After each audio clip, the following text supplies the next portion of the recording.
Perëndia përdor emrin Ariel, një emër tjetër për Jerusalemin, dhe thot se do ta ndëshkojë Judën. Në atë kohë, njerëzit ndoshta e kishin të vështirë të pranonin se qyteti i Perëndisë, Jerusalemi, do të sulmohej nga fuqitë e huaja. Ata mund të kishin menduar se, me që çdo vit kremtonin festat dhe adhuronin Perëndin, do të ishin në mbrojtjen e tij. Por ky ishte një keqkuptim, sepse flijimet apo veprimet fetare nuk mund ta ndalojnë gjykimin e Perëndisë. Vetë flijimi nuk mund ta fitojë favorin e Perëndisë dhe as ta ndryshojë zemrën e tij.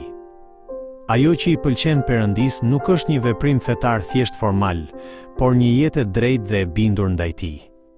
Veprimet fetare që nuk shoqërohen me një jetë të drejtë nuk mund ta kënaqin Perëndin. Ajo që është mirënjohëse është se edhe në mes të ndëshkimit, Perëndia tregon hir. Edhe kur njeriu është i rrethuar nga vështirësitë nga të gjitha anët, Perëndia hap një rrugë shpëtimi. Kjo nuk do të thotë vetëm se ai na çliron nga vuajtjet.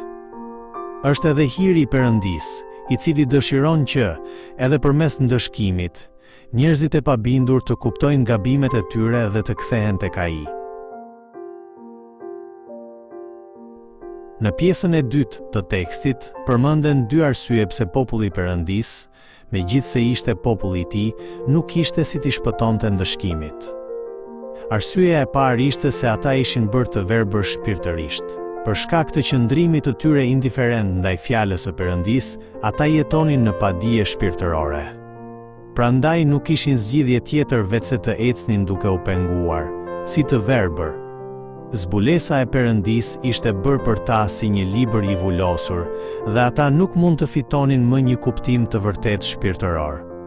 Arsyeja e dytë ishte një besim hipokrit dhe tradicional, në të cilin me gojë thoshin se e nderonin Perëndin, por në jetën e tyre nuk shfaqej as pak frika dhe nderimi ndaj tij.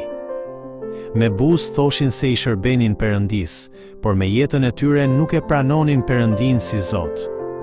Sigurisht që një besim i tillë nuk mund ta kënaqë Perëndin.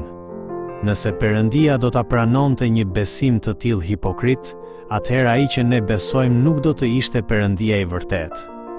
Perëndia nuk dëshiron vetëm fjalët tona apo veprimet tona fetare formale. Ai dëshiron një besim të sinqertë që shfaqet përmes jetës sonë dhe një zemër që e nderon dhe e respekton atë. Sepse unë dëshiroj mëshirë dhe jo flijimet, dhe njohjen e Perëndisë më shumë se holokaustet.